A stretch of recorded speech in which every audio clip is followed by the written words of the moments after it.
A storm brews over the ancient landscape as dark clouds roll across the skies, revealing glimpses of a forgotten time. The scene opens with towering, shadowy figures walking amidst men, their eyes gleaming with secrets long hidden from the world. These beings, neither fully divine nor human, are the Nephilim, mysterious giants whose existence has puzzled scholars and theologians for centuries. As the heavens rumble and the earth trembles beneath their feet, the true nature of these enigmatic entities begins to unfold. Were they fallen angels cast down in disgrace, or powerful hybrids born of unholy unions? Prepare yourself for a journey deep into the pages of Genesis, where the boundaries between heaven and earth blur, and the legacy of the Nephilim reveals a mystery older than time itself. Genesis and the mysterious arrival of the Nephilim. The story begins in the time just before the flood. As humanity multiplied, the Bible describes a strange union between the sons of God and the daughters of men. Genesis 6:2 reads, "The sons of God saw that the daughters of men were beautiful, and they took wives for themselves, whomever they chose." Shortly after this, the Nephilim are mentioned. The Nephilim were on the earth in those days, and also afterward, when the sons of God went to the daughters of humans and had children by them. They were the heroes of old, men of renown. Genesis 6:4. This act marked the union of the heavenly with the earthly. So, who were the Nephilim? The Hebrew word Nephilim has been translated as giants in some ancient texts, leading many to associate them with larger-than-life beings. But could they have been something more? Just before we continue, I will encourage you to like, share, and subscribe to this channel if you are yet to do so. This will ensure you are among the first to receive our next post on deep revelations in the Bible. Now let us continue. The sons of God, angels or divine beings. The sons of God are a key to understanding the origin of the Nephilim. In various interpretations, these beings have been associated with fallen angels. Some scholars suggest that these angels rebelled against God, descending to earth and mating with human women, thereby producing the Nephilim. The Book of Enoch, an ancient text not included in the biblical canon, further explores this idea.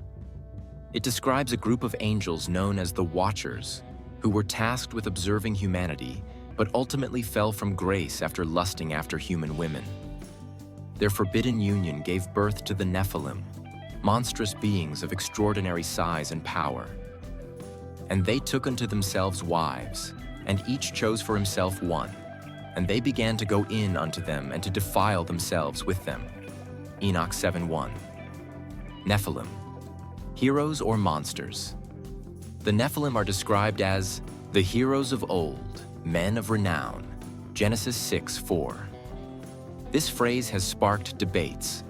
Were they admired figures in the ancient world, akin to the demigods of mythology?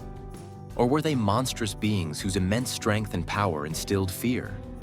In some ancient traditions, the Nephilim were considered great warriors, famous for their strength and violence. Yet their presence became an omen of humanity's corruption, leading to God's decision to flood the earth and cleanse it of sin.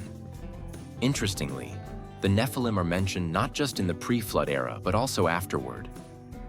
Numbers 13:33 refers to descendants of the Nephilim seen by the Israelite spies in Canaan. "We saw the Nephilim there. The descendants of Anak come from the Nephilim. We seemed like grasshoppers in our own eyes, and we looked the same to them." Modern interpretations and debates. Modern scholars, theologians, and biblical enthusiasts continue to explore the mystery of the Nephilim. Were they indeed fallen angels? Or could they represent an ancient, powerful race of humans? Theories range from literal interpretations of the Bible to symbolic or allegorical readings. Some believe the Nephilim were giants in the literal sense, while others argue that the term Nephilim is symbolic, representing the overwhelming influence of corruption and violence on the earth. Another intriguing theory suggests that the Nephilim could be a hybrid race, born from the union of spiritual beings and humans.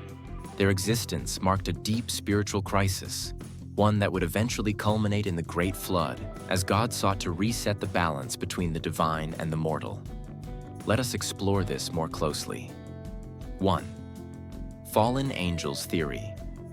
One interpretation is that the sons of God refers to fallen angels or divine beings who took human wives, and their union produced the Nephilim, a race of giants or supernatural beings. This idea is supported by texts like the Book of Enoch, where the Nephilim are described as the offspring of angels who rebelled against God.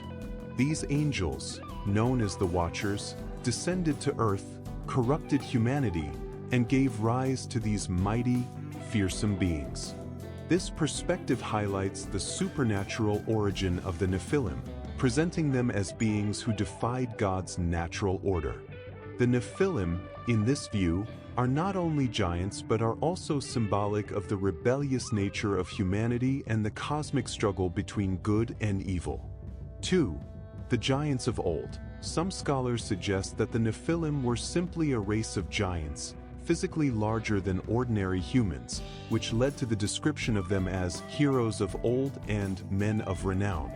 The Book of Numbers also references the Nephilim, describing the inhabitants of Canaan as so large that the Israelites felt like grasshoppers in comparison, Numbers 13:33. In this interpretation, the Nephilim were literal giants who once roamed the earth, perhaps linked to the ancient kings and warriors who inspired mythological tales of great heroes. The fear of their size and power became legendary, but this view suggests their origin was natural, not supernatural. But were the Nephilim literal giants still roaming the earth, or were they simply a symbol of overwhelming strength and fear? This remains an ongoing debate. 3. A hybrid race of divine human beings. Another theory is that the Nephilim were a hybrid race, the offspring of the union between the sons of God, perhaps rulers, nobles, or divine beings, and human women. In this view, the Nephilim are a mix of both the divine and human natures, endowed with supernatural abilities and influence, yet subject to human flaws. This interpretation often ties the Nephilim to the corruption of mankind that eventually led to the flood. The idea of a divine-human mix may represent the moral degradation and boundary breaking that led to God's judgment on the earth. The impact and God's judgment. The floods, the presence of the Nephilim, and their potential link to widespread corruption is thought to be a contributing factor to the Great Flood. God, seeing how far humanity had fallen, decided to cleanse the earth of wickedness by sending the flood. The Lord saw how great the wickedness of the human race had become on the earth, and that every inclination of the thoughts of the human heart was only evil all the time. The Lord regretted that he had made human beings on the earth, and his heart was deeply troubled. Genesis 6 verses 5-6. Here, the Nephilim become part of a broader narrative of human disobedience, and their presence seems to symbolize the boundary between divine and human that had been crossed. Whether giants, fallen angels, or hybrids, their legacy becomes intertwined with the ultimate divine judgment. The Nephilim in popular culture and apocryphal texts. The intrigue surrounding the Nephilim extends beyond the Bible. They have become central figures in apocryphal texts, such as the Book of Enoch, which expands on their origins, depicting them as rebellious angels who corrupted humanity with forbidden knowledge. Their actions led to divine punishment, both on them and on humanity. In modern times, the Nephilim have inspired countless works of fiction, from novels to films, often depicted as giants or supernatural beings with immense power and influence. This fascination highlights their enduring mystery and the human curiosity about the boundary between the divine and the human. The role of fallen angels and spiritual warfare. The story of the Nephilim intertwines with the idea of spiritual rebellion. The sons of gods who took human wives are sometimes identified with fallen angels who rebelled against God's divine order. These beings, cast out from heaven, sought to corrupt the creation that God loved. This tale reflects the broader biblical theme of spiritual warfare between God's heavenly host and the forces of darkness. Conclusion: the significance of the Nephilim today. The story of the Nephilim, with all its ambiguity and intrigue, invites us to reflect on the relationship between the divine and the human. It raises questions about power, sin, and divine judgment. The Nephilim, whatever they truly were, represent a time when the boundaries between heaven and earth, between spirit and flesh, were blurred. This narrative challenges us to seek wisdom, just as those in ancient times sought to understand the mysteries of God's creation. Ultimately, the story of the Nephilim, while shrouded in mystery, is also a tale of God's sovereignty. Even the most powerful beings, those heroes of old, could not escape the judgment and justice of the Creator. If you have made it this far, it shows you enjoyed this story. Would you consider subscribing to this channel for more stories like this? You may also like and share to your friends and loved ones. That way you are participating in sharing the revelations in the scripture. I would see you in the next video. Shalom.